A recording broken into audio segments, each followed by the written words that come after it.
আল্লাহ রাসূল সাল্লাল্লাহু আলাইহি ওয়াসাল্লাম একবার ওয়াজ করতেছেন, সহিহ বুখারীর বর্ণনা।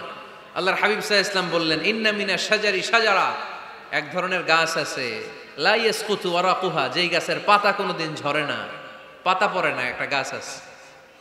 মাসালুহা কামাসালিল মুসলিম, এই পাতার দৃষ্টান্ত মুসলিমের দৃষ্টান্ত একই। হাদ্দিসুনি মা হিয়া, দেখি তো কোন সাহাবী বলতে পারে এটা কোন গাছ।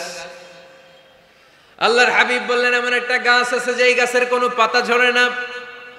এই পাতার দৃষ্টান্ত, গাছের দৃষ্টান্ত, মুমিনের দৃষ্টান্ত একরকম। ফাহাদ্দিসুনি মা হিয়া, কে আছো বলতে পারো এটা কোন গাছ? কেউ পারে না। সাহাবারা মনে করছে এটা মরুভূমির কোন একটা গাছ হবে। কেউ বাড়ির পাশে যে খেজুর গাছ আছে এটা খেয়াল করে নাই, সবাই চলে গেছে অন্য গাছের দিকে। ক্যাকটাস, গুলমলতা, মরুভূমির রেয়ার যে গাছগুলো আছে, দুর্লভ দুষ্প্রাপ্য গাছগুলো, তারা এক একজন একটার পর নাম বলতে আরম্ভ করলো। আল্লাহ রাসূল সাল্লাল্লাহু আলাইহি ওয়াসাল্লাম বললেন হয় নাই, একজন বলে একটা, আল্লাহর হাবিব বললেন হয় নাই। সবশেষে কেউ যখন পারে না, আল্লাহ রাসূল সাল্লাল্লাহু আলাইহি ওয়াসাল্লাম বললেন, ইন্নাহা আন-নাখলা, এটা খেজুর গাছ। এটা কি গাছ? সবাই বলেন, কি গাছ? খেজুর গাছ। কেউ পারে নাই। ওয়াজ শেষ, নসিহত শেষ, সবাই বাড়ি ফিরে যাচ্ছে। সাইয়েদনা ওমর ফারুক রাদিয়াল্লাহু তাআলা আনহু, উনি ওনার ছেলে আব্দুল্লাহ ইবনে ওমরকে নিয়ে যাচ্ছে। আব্দুল্লাহ ইবনে ওমর হঠাৎ করে বললেন, আব্বা, আল্লাহ রাসূল যখন জিজ্ঞেস করেছিল এটা কোন গাছ, আমি কিন্তু জানতাম এটা খেজুর গাছ, আমি কিন্তু জানতাম। ওমর ফারুক বললেন, বলো নাই কেন? আব্দুল্লাহ ইবনে ওমর বলেন, আব্বা, আপনি পারেন না, আমার চাচা আবু বকর পারে না, মুরব্বী সাহাবারা কেউ পারে না, আমি মাঝখান দিয়ে কেমনে বেয়াদবি করি? সুবহানাল্লাহ পড়বেন না? ওমরে ফারুক বললেন, বলো কি, তুমি যদি আজকে বিশ্বনবীর সামনে উত্তরটা দিতে পারতা, আমার ছেলে উত্তর দিতে পেরেছে, এটা জেনে আমার বুকটা এত বড় হয়ে যেত। ও আব্দুল্লাহ, কেন তুমি বললা না? আজকে কেউ প্রশ্নের উত্তর করতে পারে নাই, তুমি যদি বিশ্বনবীর সামনে দাঁড়িয়ে প্রশ্নের উত্তর করতে পারতা, আমার বুকটা এত বড় হয়ে যেত। কেন বললা না? তুমি বললে আমি বড্ড খুশি হয়ে যেতাম। সুবহানাল্লাহ পড়েন। তার মানে মাঝে মাঝে জুনিয়ররা সিনিয়রদেরকেও হার মানায় দেয়, এরকম আছে না নাই? এজন্য পরামর্শ করবেন, অবশ্যই পরামর্শ করবেন।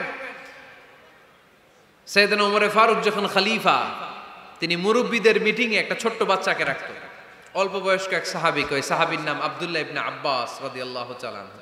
মুরব্বীরা মনে কষ্ট পেলেন, কিরে, এই ছেলের সমান নাতি আছে আমার ঘরে, আমার নাতি আছে এই ছেলের সমান, এই ছেলেকে কেন রাখে? ওমর ফারুক বললেন, একদিন দেখাই দিব আপনাদেরকে কেন রাখি। ওমর ফারুক একদিন সবাইকে বললেন, ইদা জাআ নাসরুল্লাহি ওয়াল ফাতহ ওয়া রাআইতান নাসা ইয়াদখুলুনা ফি দীনিল্লাহি আফওয়াজা। এটা কোন প্রেক্ষাপটে নাজিল হয়েছে আপনারা কে জানেন বলেন তো? এক সাহাবী বললে, এই সূরা দ্বারা বোঝানো হয়েছে আমাদের যখন বিজয় অর্জিত হবে তখন যেন আমরা বেশি বেশি আল্লাহর প্রশংসা করি। ওমর ফারুক বললেন, উত্তর হয় নাই। আরেক বয়স্ক সাহাবী বললেন, আমাদেরকে রব্বুল আলামিন বড় বড় শহর বিজয়ের ব্যাপারে আদেশ দিয়েছে, এই সূরা দ্বারা আমি এটা বুঝেছি। ওমর ফারুক বললেন, হয় নাই। কেউ যখন উত্তর করতে পারে নাই, ওমর ফারুক বললেন, ও আব্দুল্লাহ ইবনে আব্বাস, তুমি এই সূরার ব্যাপারে কি জানো? আব্দুল্লাহ ইবনে আব্বাস বলেন, হুয়া আজালু রাসূলিল্লাহ, এই সূরা দ্বারা বিশ্ব নবীর আগাম মৃত্যুকে বোঝানো হয়েছে। ইদা জাআ নাসরুল্লাহি ওয়াল ফাতহ, নবী হে, যখন বিজয় আসবে, আল্লাহর পক্ষ থেকে সাহায্য আসবে, ওয়া রাআইতান নাসা ইয়াদখুলুনা ফি দীনিল্লাহি আফওয়াজা, আপনি দেখবেন দলে দলে বানের পানির মতো লোকজন কালেমার ছাতার নিচে প্রবেশ করতেছে।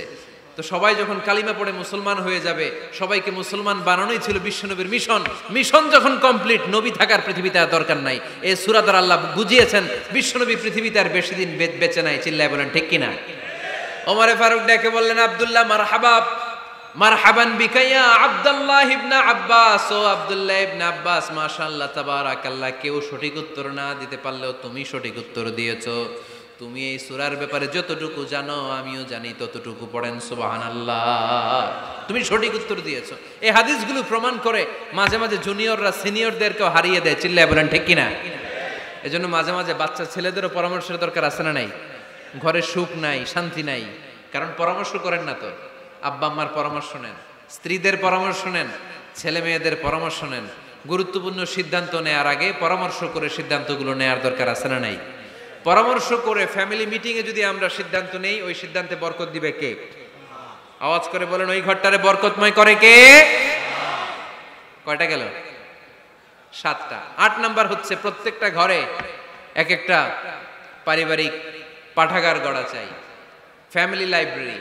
কার কার ঘরে পারিবারিক পাঠাগার আছে দেখি সুজানগরে?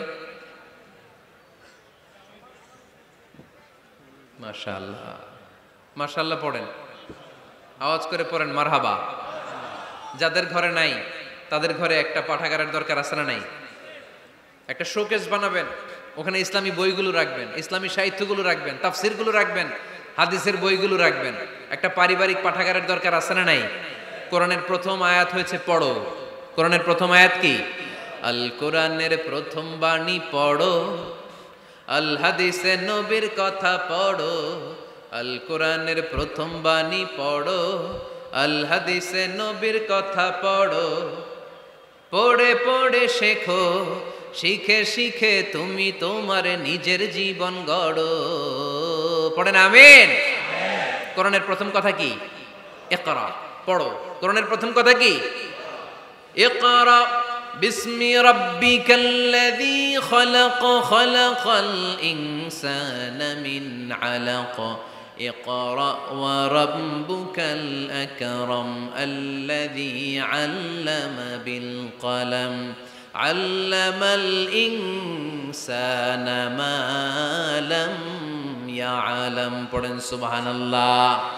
পড়ো তোমার প্রভুর নামে যিনি তোমায় শিখিয়েছেন। Read in the name of your Lord who has created. পড়ো, পড়ার কোনো বিকল্প নাই, আপনার পড়তেই হবে। বেঁচে আছেন পড়েন, সুস্থ তো পড়েন, অসুস্থ পড়েন, মরে যাচ্ছেন তখনও পড়েন, পড়তে পড়তে মরেন। ও মিয়া, মরার সময় পড়ার দরকার আছে না নাই? মরার সময় পড়বেন লা ইলাহা ইল্লাল্লাহ মুহাম্মাদুর। এটা না পড়লে হবে? তার মানে মরার সময়ও পড়তে হবে। চিল্লায় বলেন ঠিক কিনা? তাহলে সুখী, সমৃদ্ধ, আলোকিত একটা পরিবার গড়ার 8 নম্বর পয়েন্ট হচ্ছে একটা ফ্যামিলি লাইব্রেরি। প্রত্যেকটা ঘরে শান্ত যেন নেই, যে আমাদের প্রত্যেকের ঘরে আমরা যেন ছোট্ট করে একটা পাঠাগার বানাই। ওখানে যেন বিভিন্ন ধরনের বই, বিভিন্ন ধরনের বইয়ের কালেকশন রাখি। বই কিনুন, বই পড়ুন, প্রিয়জনকে বই উপহার দিন। বই কিনে কেউ কোনোদিন দেউলিয়া হয় নাই, ঠিক কিনা? পড়তে রাজি আছেন তো? এই যে কোরআনের বঙ্গানুবাদ পাওয়া যায় না এখন, কথা বলেন। স্মার্টফোন আছে কার কার দেখি? হ্যাঁ, কারা কারা স্মার্ট দেখি? হাজার হাজার স্মার্ট, মাশাআল্লাহ। এই স্মার্টফোনের ভেতরে আল কোরআন নামে বাংলায় কোরআনের একটা অ্যাপস পাওয়া যায়। কথা বলেন, পাওয়া যায় কি যায় না? আজকে থেকে এই অ্যাপসটা ডাউনলোড করে প্রতিদিন 1 আয়াত, 2 আয়াত, 3 আয়াত করে পড়া শুরু করে দেন। বাঁচতে হলে পড়তে হবে, বাঁচতে হলে জানতে হবে, ঠিক কিনা? এই স্লোগান আমাদেরকে শিখায়। এই স্লোগান তো আল্লাহ, এই স্লোগান দিয়েই তো আল্লাহ কোরআন শুরু করছে। ইকরা বিসমি রাব্বিকাল্লাযী খালাক। বাঁচতে হলে জানতে হবে, বাঁচতে হলে পড়তে হবে, পড়ার কোনো বিকল্প নাই। আওয়াজ করে বলেন ঠিক কিনা? সুজানগরের ভাইয়েরা, মোবাইলের অ্যাপসের ভেতরে আমরা কোরআন রাখতে রাজি আছি তো সবাই? হাদিসের অ্যাপস ডাউনলোড করতে রাজি আছি তো? বাস রাজি আছি, ডাউনলোড করে রাইখা দেবো, আর কেউ পড়বো না নাকি? হ্যাঁ, প্রতিদিন একটা আয়াত হলেও যেন আমরা পড়ি। আল্লাহ যা বলা দরকার সব বলে দিয়ে গেছে, নতুন করে আর কিছু বলবে না। আমরা যেন পড়াশোনা করি, আমরা যেন একটা পাঠাগার বানাই। আবারও কখনো আসার সুযোগ হলে আমি জিজ্ঞেস করবো, যদি আমার মনে থাকে, যে আপনাদের পাঠাগার আছে কার কার ঘরে। সেদিন সবার হাত তুলতে হবে। এমনি পারা যাবে তো? আল্লাহ তুমি তৌফিক দাও।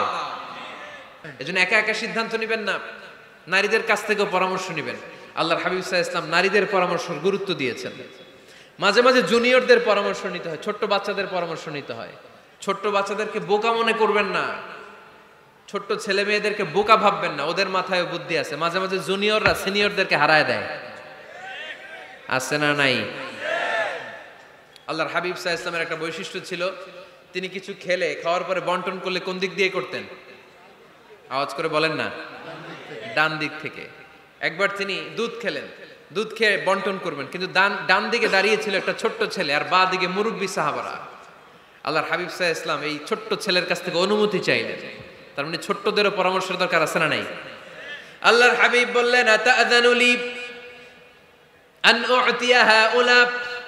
আমার স্বভাব হলো খাবার বন্টনের সময় ডান দিক থেকে করি, কিন্তু এখন ডান দিকে তুমি ছোট্ট মানুষ, বাম দিকে বয়স্ক সাহাবারা। তুমি যদি অনুমতি দাও, তোমার আগে বয়স্ক সাহাবাদেরকে দিয়ে আমি খাবার বিতরণ করতে চাই। ছোট্ট ছেলেটা বলল, ইয়া রাসূলুল্লাহ লা উসিরু বিনাসিবি মিনকা হাদান, আপনার এই বরকতের জিনিস আমি অন্য কাউরে দিতে চাই না, আমার ভাগেরটা আমি আগে খাইতে চাই, যেহেতু হিসাবে আমি পাই আমারে আগে দেন, আমি দিব না। সুবহানাল্লাহ পড়েন। সে যেহেতু রাজি হয় নাই, আল্লাহ রাসূল সাল্লাল্লাহু আলাইহি ওয়াসাল্লাম দিতেও পারে নাই। আল্লাহর হাবিব সাল্লাল্লাহু আলাইহি ওয়াসাল্লাম দুধের পেয়ালাটা মুরব্বিদের হাতে না দিয়ে ছোট্ট বাচ্চার হাতে তুলে দিয়েছে। চিল্লায় পড়েন আল্লাহু আকবার। তাহলে ছোট্ট বাচ্চাদের পরামর্শের দলিল আছে না নাই?